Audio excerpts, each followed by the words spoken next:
السلام عليكم ورحمة الله وبركاته. ودنا قدومية شرف وحياة ما أنت هالكن إن هذي الجوجو سألوا جت جوابه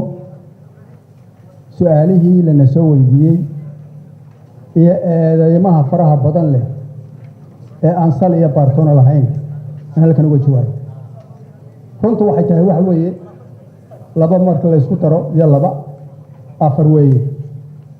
أنا وحنا أركيا dadka qaar bay saddex la tahay dadka qaarna shan bay la tahay halkan anagu siyaasad uma joogo waxaan u joogaa numbers baan joogaa haddaad numbers hayso waa kula xisaabtamay mudane guddoomiye salaan kadib waxaan aad ugu faraxsanahay maanta inaan halkan idin joogo su-aalaha ka jawaabo waxaa marag madoonto ah mudane guddoomiye sharciguna waafaqsan yahay in golahan yahay golihii sharci dejinta kor joogtayna nagu leeyahay hay-adaha dawladda kor joogtay ku leeyahay waxaan ka dhareegsanahay maankana aan ku hayaa had iyo jeer ilaalinta shuruucda dalka iyo guud ahaan hantida ummadda habka ay u soo gasho dakhliga iyo accountka soomaalida waddankeena habka lagu maamulo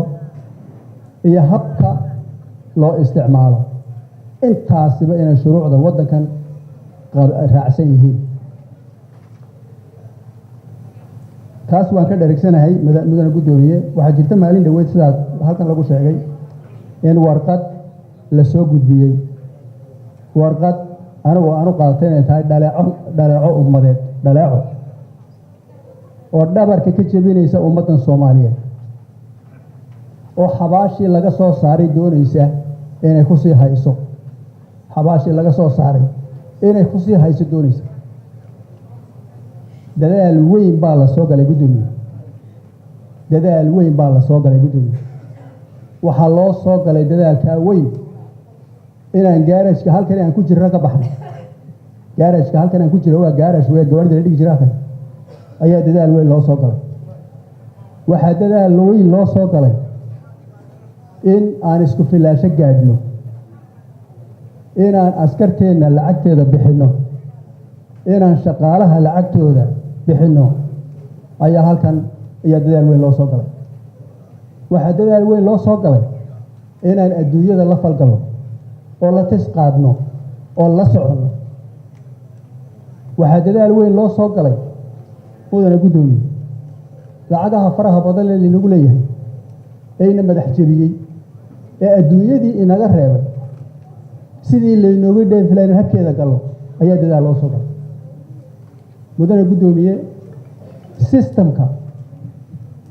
hadalkaygu wuxuu ku qotamaa waxa weeye warqadan oo laydin qaybiyey sidaan filayo ayuu ku qotamaa laakiin kelimad u akhriyi maayo halkan waxaan doonayaa maanta dadweynaha soomaaliya hortooda inaan ka jawaabo su-aal walo halkaa lanaga soo weydiiyeba oo waxaa la yidhi numbers baa laga hadlayaa number ka hadla ayaan doonaya number walba inuu been yahay la been abuurtay oo meel madow lagu soo qoray inuu yahay ayaa halkaa ka sheegaya mudane guddoomiye systemka aan isticmaalno maanta ee maaliyadda ku dhaqanto Somalia Financial Management Information System baa leedahay waa system caalamiya weyn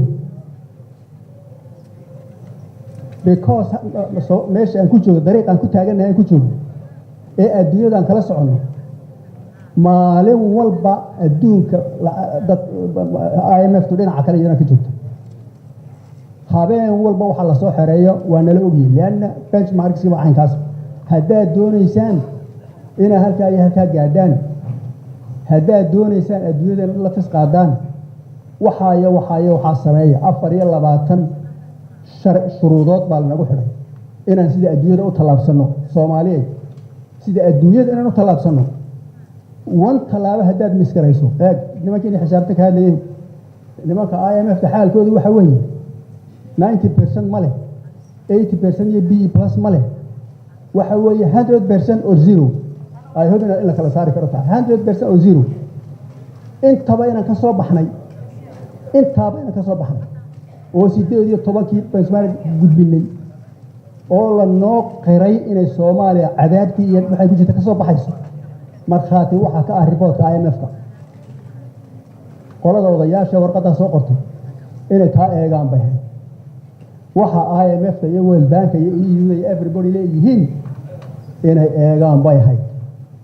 inay annaga eelka guntiisa ku jireen la tashadaan ayay ahayd intay meel madow wax ku qorayaan annaga u tilmaami lahayn oo tibaax siin lahayn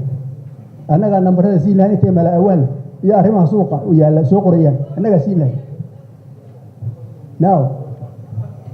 waxa meesha ku jira waxa weeye in laynoo qiray inaanay Soomaalidu sidii hore ahayn hal la aamini karo in la aamini karo in laynoo qiray baa ay sheegayaan reportyadu sheegayaan IMF iyo World Bank soo qoray waxaad akhrisataa kii ugu dambeeyay waxa akhrisku always waa fiican yahay warna wuu ku siin tibaaxna wuu ku siin tilmaanna wuu ku siin kii ugu dambeeyay September 15keedii ilaa 25keedii aan Nairobi ka soo baxay ee IMF ka soo baxay akhri waxay Soomaaliya ka sheegayaan adduunyada kale waxay ka sheegayaan akhri ya maanta waxaan joognaa waxa weeye maalin Soomaaliya la leeyahay arrimaha financial management-ka nimankaasi way fiican yihiin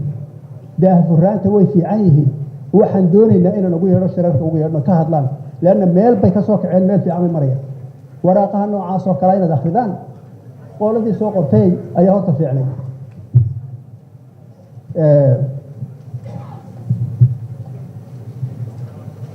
taas horta fiicnay laakiin ma ay dhicin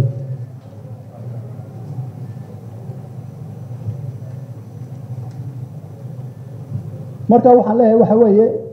waxaan doonayaa in ka jawaabo horta arrintan la soo qoray dhabar jab bay ku noqotay dalkii Soomaaliya dhabar jab bay ku noqotay dib in loo celiyo ayay noqotay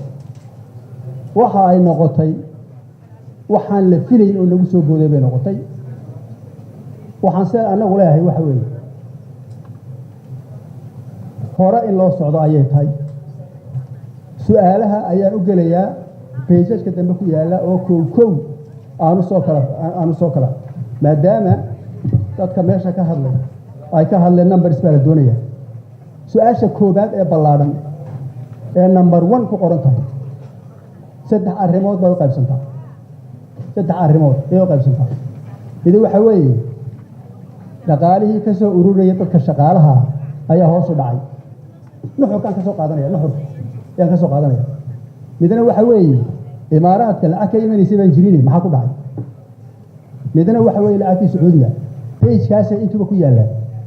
laana warqadda la soo qoray waxaan u maray warqad degdeg lagu qoray bay hay'ado halkan Sacuudiga ku meel kale meel badan ku yaala Sacuudiga waa lagu noqnoqday anu markii ay ka jawaabay Sacuudiga aanu kala tan shaqaalaha wax waliba benchmark beelin ama waxay leeyihiin meel la tilmaansaday beelin tilmaameed beelay tilmaantaasi waxay ahayd shaqaalaha inay ka soo baxdo 8 bilood 3 milyan iyo 230,000 inay ka soo baxdo ayaa saddexda yahay waxa ka soo baxay oo IMF to verify garas aqbashayna maalinta la joogay August 13keedii inay lacagta soo ururtay 3 milyan iyo 700,000 now 3 milyan iyo 700,000 وكادي point of order هذا الشيء برتن كذا كما قاعدة كرتده فريسة حلبان وحن كعود صدينا فريسته وحن أننا كسينا يا هذا الكمر كل ما يستوي وزير كسينا يا فريسة حكم قاعدة كرتده فريسة سوى هذه 3 مليون iyo 700,000 inay ka badan tahay 3 milyan iyo 230 qofkii shaki kaga jiro adiga cirka roob ku og cirkaad roob ku ogtahay xisaabtaada adeer dib ugu noqo the second issue waxa weeye arinta imaaraadka anigu meel laga keenay ma arag meel nooguma qorra waxbana kama naasugay qodadkeena kuma jirto qof baa iska soo dhigay imaaraadka marka qofkii meesha ka keenay isaga ayaa u talo sheegi jiray arinta saddexaad ee Sacuudiga ee lagu noqnoqday waxaan doonaynaa inagoo kaliya ma sheegaysanayna ummadeennii Soomaaliyeed oo qaar dhibaatadii ku jireen alluun ogyahay alluun baa og dhibaatada Soomaaliya ku jirta maanta alluun baa og ayaa halka inaga daawanayna dhageysanaya lacagta Sacuudiga aan idin qaadaa dhigaya si fiican in loo dhegeysto laga baaraandego ayaan doonaynaa lacag 50 milyan ayaa timi waxaad tidhaahdeen qasnaday ku soo dhacday kuma soo dhicin adeer halkaad ku aragtay qasnaday ku soo dhacday adeer sheegi halkaas ku soo dhacday waxay ku soo dhacday account central bank ee ku leeyahay Istanbul halkaasna lagu beeqaamiyaa halkaasa marka dakhligan hoos u dhaco bar laga soo garoocdaa if you understand what I mean bar baa laga soo garoocdaa markaasa wax suuf iyo xanja la isku nabo hadaad moodayso si taala wax ku soo baxeen lacagtii Sacuudiga one is and for all in laga dhirgay lacagtii Sacuudiga iyo qoladii lacagna siisaba warbixinteeda waan u diraa warbixintii Sacuudiga loo diray intii laga isticmaalay iyo habkii loo isticmaalana diyaar baan u nahay inaan la qaybsano cidii rabta kaasina markaa waa lacagtii Sacuudiga page-ka ku xiga waa aad iyo aad buu muhiim u yahay waxaa laga hadlayaa dakhligii oo hoos u dhacay nuxurkan ka soo qaadanaya adeer anu waxba akhriin maayo dhegeyso nuxurkan ka soo qaadanaya hadii akhriyaysa akhri warqadina wada hortaala nuxurku waxa weeye dakhligii nation ka baa hoos u dhacay bal dabar jabka meesha ka dhacay beenta ka dhacay dakhligii baa hoos u dhacay dakhliga loogu talagalay sanadkaas inuu soo galo 156 milyan buu 8 bilood January iyo August akhirkeedii markaad eegtay bilood markaad inta u qaybso waad arki kartaa bishii intay noqonayso 8 bilood waxay noqonaysaa 104 milyan ayay noqonaysaa maalintii August akhirkeedii aan joognay waxaana soo galay 112 milyan 112 milyan inay ka badan yihiin 104 u maleynayaan cidaan sheegay waxa kordhay boqolkiiba 7.7% 7.7 boqolkiiba ayaa kordhay koror weyn oo aanu dabaan degna ma laga cadii sheegaya dakhliga iyo halkuu taagan yahay inaad sii kordhisaa waxa weeye benchmark number 1 xabada ugu horeysa weeyaan IMF-ka iyo cid kula hadlaysa ma jirto dakhliga hadii intii loogu talagalay noqon waay marka waxaan habeen iyo dharaar ka shaqeynaa soo jeednay aad baad u mahadsantiin intiina badan nala shaqeysa aad baad u mahadsantiin waxaan u mahadnaqayaa dadka Soomaaliyeed gaar ahaan ganacsatada lacagta bixinaysa ee cashuurta bixinaysa anagana mas'uuliyadna saaran waxa weeye habka loo maamulayo idinkuna la maamulaysan inaan isla garanno isla toosino isla hagaajino adduunka dhinac ka raac taasina taa weeyaano dib u dhac ma jiro dibna loo dhici maayo horaa loo soconay waxweeyaan waxa halkay ay marin xoolana ay siinne xaashe min libinka ka xasiday xeladii waa yaa waxa adduunku qiray midana bidin adduunku qiray ayaa inagu doonay indhaha faraaskiga la dawliga ay indhaha faraaskiga geli jiray Soomaa oo loo teesiidan marka taasi halkaas ay maraysaa lacagtaasi waa kordhaysaa sida loogu talagalay way sii kordhi doontaa insha Allah taala gaarashka waa ka bixi doonaa insha Allah taala meelo wanaagsan baan geli doonaa insha Allah taala waa isla shaqeyn doonaa arinta ku xigta waxa weeyaan number 3 oo la leeyahay wasaaraddu si blanket loo leeyahay wasaaraddu shuruucdii bay garamatay waxaan odhanayaa kaliya inta ka qoran waa shuruucdii dalka u dhisnayd ee idinkoo sharafdaada saxiseen ayaa nahagta oo la hogaamisa meeshaan sharciga kaga dhacnay hala taabto shuruucda hoosaadkan ku shaqeynaa tasaraan ku shaqeynaa adduunkan yaa la falgalaa abrind qolo layda FGC qolo layda adduunka dhan baa buugaagtiisa ugu furanta sharciga samaysan ayaan ku shaqeynaa now arinta ku xigta waxa weeye xafiiska warbixinada maaliyadeed baa layda FRC Somali Financial Reporting System Center baa layda walaalayaal waxaad ogtiin maanta dadka Soomaalida markaad ka yihiin Soomaalida xawaalad bay ku noosheed lacag dibadda laga soo diro Soomaa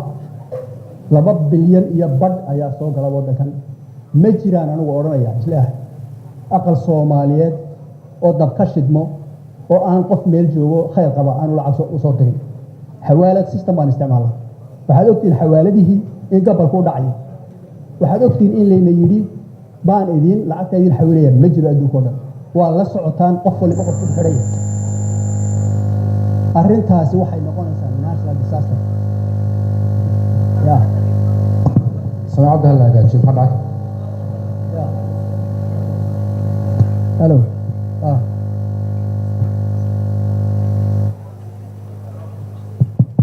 arrintaasi waxay noqonaysaa arrin aad iyo aad u dhibaataysa ummadda Soomaaliyeed sidaa daraaddeed dawladii iska dambeeyay waxay dadaal u galeen in xawaalaheena xal in loo helo ayaa isku dayay maadaama aanay baanan kale adduunkan ay nala joogin oo lacagtii noo soo xawilaan in xawaaladaheena aan isticmaalno ayaa dadaal loo galay waxaa laynagu waaniyey sida Afghanistan iyo sida Libya iyo sida Lebanon iyo sida Sierra Leone wadannada dhibaatadan oo kale waa inaad samaysataan wax la yiraahdo Financial Intelligence Reporting Center ayaa la yidhi waana la samaynayaa baa la yidhi adduunkii baa isku tegey taa samaystaa la yidhi sharci baa la baaskareeyey waxa markaa sidii loo dhisi lahaa ilaa waanaga idiin sheegayoo lacagii budgetkeennii aad bay u liitaan wax wal oo dawladdu u baahantayna ma qaban karo waxa dhacay markaa in la yidhi 3 arrimood yeela baa la yidhi dadii Soomaaliyeed mid waxa weeye waxa la wixii muxuu ahaa dhismayaal iyo equipment iyo u baahan lacag badan u baahan international community waxay yiraahdeen annaga ka bargaraynay waxa loo baahan yahay in la dhiso confidential system oo sir ah oo aan cid ogaan karin oo dadku markay xawaaladu soo gudbiyaan reportyadooda iyo baananka soo gudbiyaan reportyadooda aan la taambar garay karin aan dhibaato lagu sameyn karin annaga sameeyay leeyahay laakiin operation cost dadkii shaqa running cost ama muxuu ahaayeen shaqadii lagu shaqeynay ina idinku ka bargaraysaan ama dabooshaan laba arrimood baa loo qeybay markaa waxa la yidhi dawladda Soomaaliyeed waa inay budget line ka muuqata oo ku jirta si loo ogaado inaad idinka laftiinu diyaarkiin waxa la yidhi xawaaladaha iyo baananka iyo dadka Soomaali ganacsatadii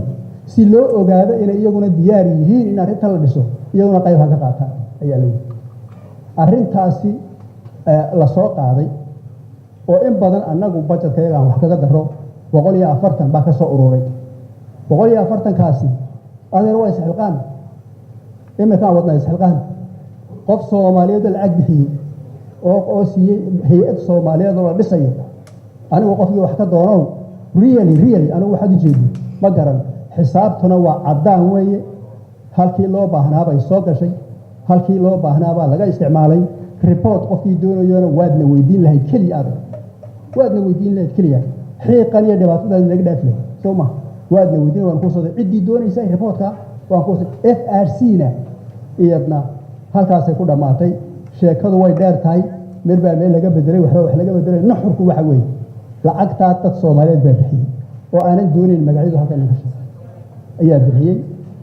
ogtiin baa laga yaabaa waxay u bixiyeen inay ka qayb qaataan dhismaha hay'adda oo hadhow ku caawinaysa arrinta la yiraahdo know your customer cidaad kula shaqaynayso ogowniyo lacag baa la soo xawilay meel bay tagaysaa kol hadaanan ogeyn qofkii lacag ka qaadanayay baa la leeyahay de waxba kuma siin karno know your customer meel walba ka jirta taas markaa waa arrin weyn oo inooga baahan awood inaan saarno haddaan anagu budgetkaygu fiican yahay annagaaba waxba bixin lahayn laakiin dee ummadda Soomaaliyeed waan u bandhigaynaayo sidaan isxilqaanba accountida ugu furay maanta ee leedahay lacag soo xawila ayaan doonaynaa inay ku socoto wax laakiin soo gala budgetka Soomaaliyeed treasury account-ka soo gala dadka Soomaaliyeed waxaan sheegay idinkan everybody sheegay dib dambe looma isticmaali karo waxaan xaq ahayn dheeraad ni doono dhaqankii xumaaya adoo haanta dhabaqsaday ama dhiilka heelsaday dhagdhag iyo haddii sacab lagu soo dhaweyn jiray dhaar baa ka taalo dhici doonay mayso ma dhici doonto adna teelo hay dhigan lacagta halkaas soo gashay waxa alla ogyahay inay halkii loogu talagalay ee aw qoondayseen ee aw saxeedeen inay gelayso dad badan baa dhibaato igu haya because of that you understand waxa loo baahan yahay markaa aan is aaminno sida adduunyadu inoo aamintay aan isku aaminno gudoomiye adduunka waxa jira waxa la yiraahdo conflict of interest alla wuxuu ogyahay maalintii dhawada halkan la shirayay rag baa halkan iga raacay xafiiskan isku raacnay waxay yidhahdeen guddidana way ku jiraan waxay yidhahdeen mashruuc ayagii arrintii kontaraagaan kula lahayn mee ya kontaraagaan kula lahayn qadaraaskii aan kula lahayn mee markaa ma qandaraas baad u shaqaysaa baan ku idhi mise meesha baad u shaqaysaa waa conflict of interest arrimaha ay weeyaan conflict of interest hada soo badan kara waxaa loo baahan yahay in la kala saaro waxa shakhsiga ah eegad waxa shakhsiga ah iyo in la kala saaro waxa nation ku leeyahay la kala saaro ayaa runtii loo baahan yahay aniga waxa la igula dagaalamaya waxa weeye mashruuc ayagii mee I have no project for anybody mashruuca inuu haya ma jirto mashruuca ummadda Soomaaliyeed baa loo haya ayagaana lacagta iskale ayagaana isticmaalaya habkaad u qoondaysaanna waa lagu soo galay no more no less okay waxaan u gelayaa markaa qodobka shanaad oo ka hadlaya Sacuudiga haddana Sacuudiga ka hadlaya waan iska dhaafaya aniga waan filaya in si fiican loo soo lafaguray asaga waan iska dhaafaya qodobka lixaad baa ku xiga oo kala wareejina 3 milyan oo gudaha wasaaradayda ah oo xaq u leeyahay sharciguna iyo ogol yahay ayaa ku jira si aad u ogtihiin ciidanka Soomaaliyeed lacagtii way ka dhamaatay waxaana uga dhamaatay dadkii lacagayna kabayay baa yiri idima siinayna waxay noqotay lacag loo raadiyo madax anagu aan leenahay ka soo wareejiyay madaxoodan ku wareejiyay intaan sugaynay in la ansixiyo tiimaalintii dawladda ee 17 milyan ragga warqadaas soo qoray way fahmayaan waa majar habaabi way fahmayaan waxa meesha ka dhacay way fahmay waa majar habaabi waxa loo baahan yahay marka waxaan sameynay waa bedelay xaqna waan u leeyahay meeshii waan ku bedelay maalintaada saxisaan halkii baa lagu soo celiyay sharciguna waa ogol yahay arrintaas taana halkaas ayaan ku dhaafayaa now arrinta toddobaad waxa weeye banaadir baa laga hadlayaa banaadir iyo lacagta xaq awleed ay qaadataa laga hadlay banaadir horta lacagta soo baxdo dhan halkan ay ka soo baxdaa banaadir